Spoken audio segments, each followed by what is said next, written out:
Hi there, I'm Rick Carson. I'm a regional manager for Sage Products, a division of Stryker Medical. Hi, Rick. Welcome to our meeting. Thanks for joining us. Thanks for having me. We'll start off with the first question. How do you motivate your team? Motivating my team is always one of the most challenging things to do and exciting things to do with your team. But I've always felt that as a manager that it's very, very important to always stay positive. You set the watermark as a manager for your team, for them to reach and to aspire to. And so you got to bring that positivity every single day. I think another aspect that matters to bring that credibility and keep them motivated is I've always kind of taken a pride in the fact of knowing their business as well as, if not better than they do. So that when I speak to them, I've got some credibility and I can help them develop and construct good plans and strategies to be successful.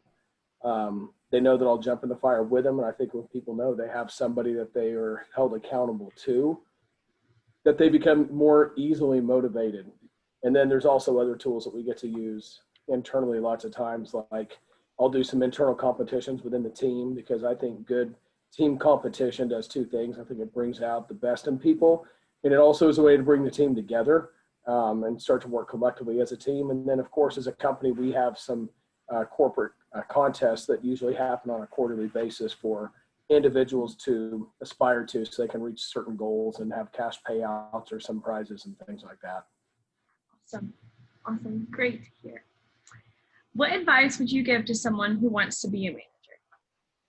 It's a good question. I think one of the most important things you can do, and that I think that everybody needs to be in tune with, is you absolutely have to love leading people. Some people aren't that way. Some people in sales are driven for the number. They're driven for a ranking. They're driven for something like that. You have to have a genuine interest in leading people. At the end of each, I guess at the beginning of each year when we have our sales meetings, we always have an awards night. A manager, I've always thought, is somebody who takes more pride in seeing his team members get on stage to get the awards and not so much yourself getting up there and getting the awards. And that's what drives you every single day and makes you most proud of the team you're able to assemble. Love it. Can you name a specific method you use to help your employees grow in a skill set and or advance within their career? One thing that I'd say probably I can think of a specific example where, kind of back to what we talked about before, somebody who is a genuine salesperson that is on my team. He was very good at the customer facing kind of conversations. He was very good at his activity level. He was great in front of the customer. His product knowledge was excellent, but what was really, really lacking is really having a good plan to put in place. Having a good strategy and a good mindset and putting some structure to it. So I've worked with this individual that I think is what you would call a raw skill talent and from a salesperson standpoint. And I helped them become more strategic.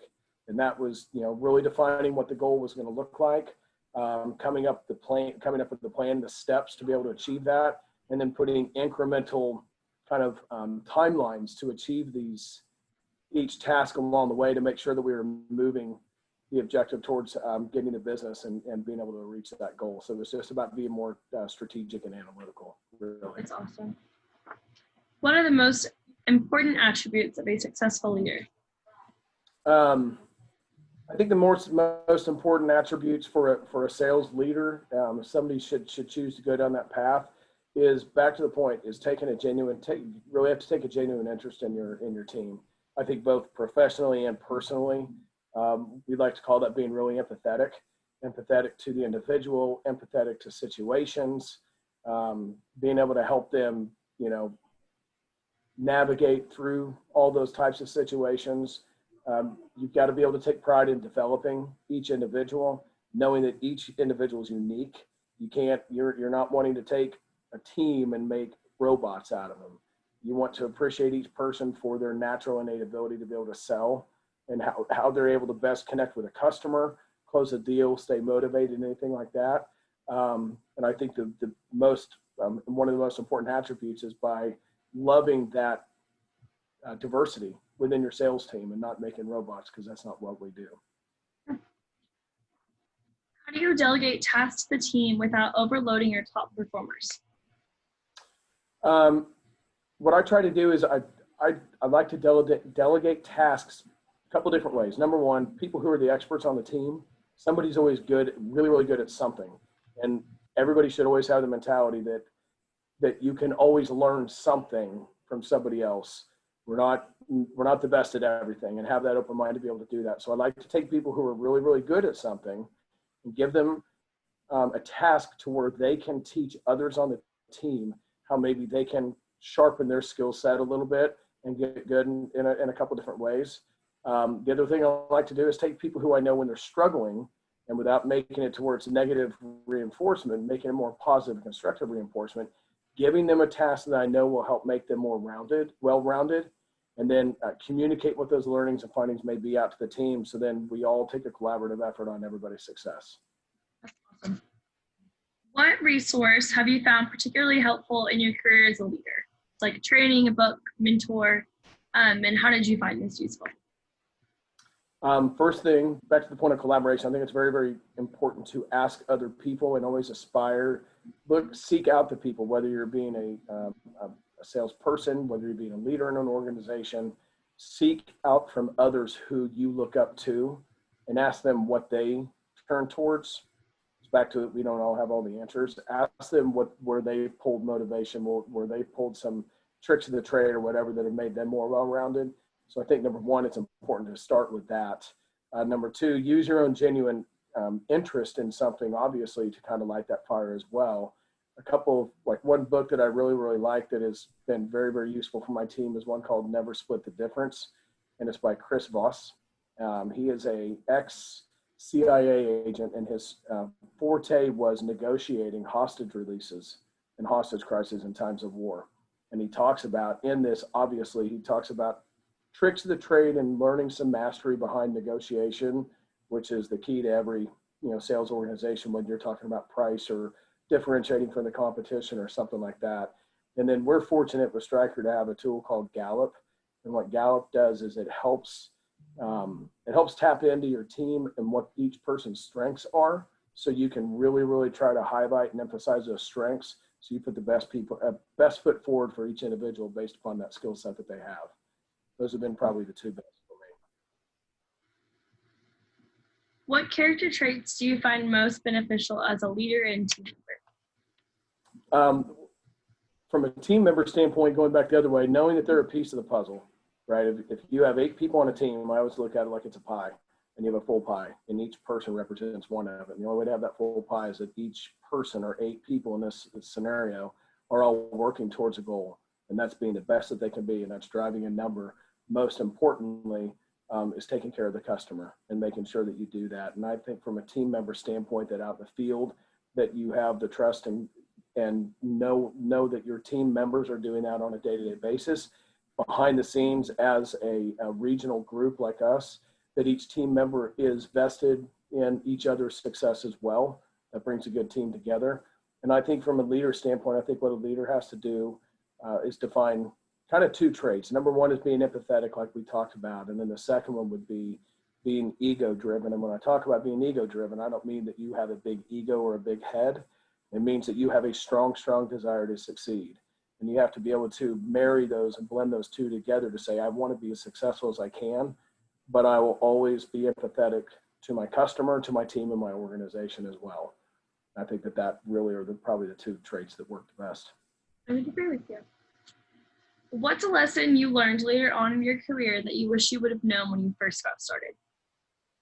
From being a manager of people, I think the one thing that I wish I would have learned earlier is to truly just take a step back and appreciate each person's unique talents and abilities that they have, and trust that because that they are highly driven to succeed, since we are in sales, that as long as they are doing and utilizing what are their best strengths, that I will trust that those results will be able to be delivered, instead of pushing so hard from them. And what that kind of allowed me to do once I started to learn that is kind of pull back a little bit and be more of an analytical person for each team member and help them drive some good strategies behind that using data and analytics, but then allow them to just do what they do best and just let them trust that it'll get done.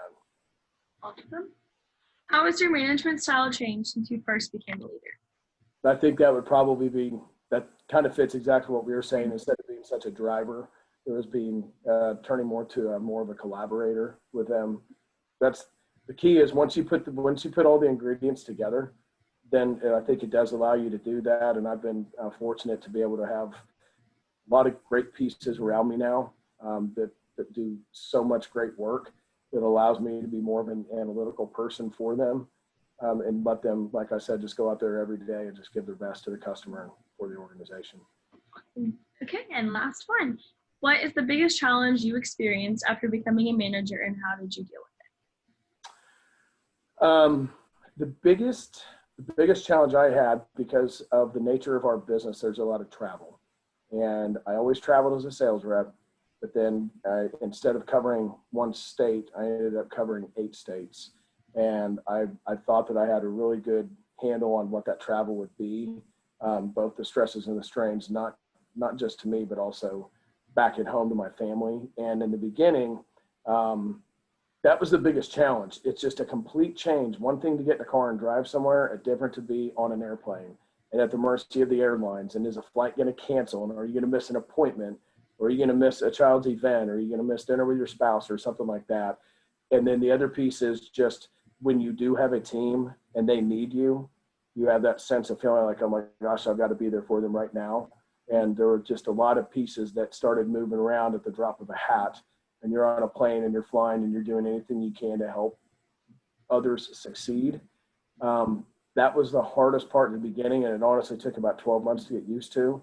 But then once you get that sense of why you're doing what you're doing, all those pieces fall in place. And the most important thing is that you've got a great support network at home that always has your back, as well as your team out there in the field. Awesome. Well, Rick, thank you so much for joining us. Absolutely. Thank you so much. You have a great evening. All right. Thanks so much. Thanks.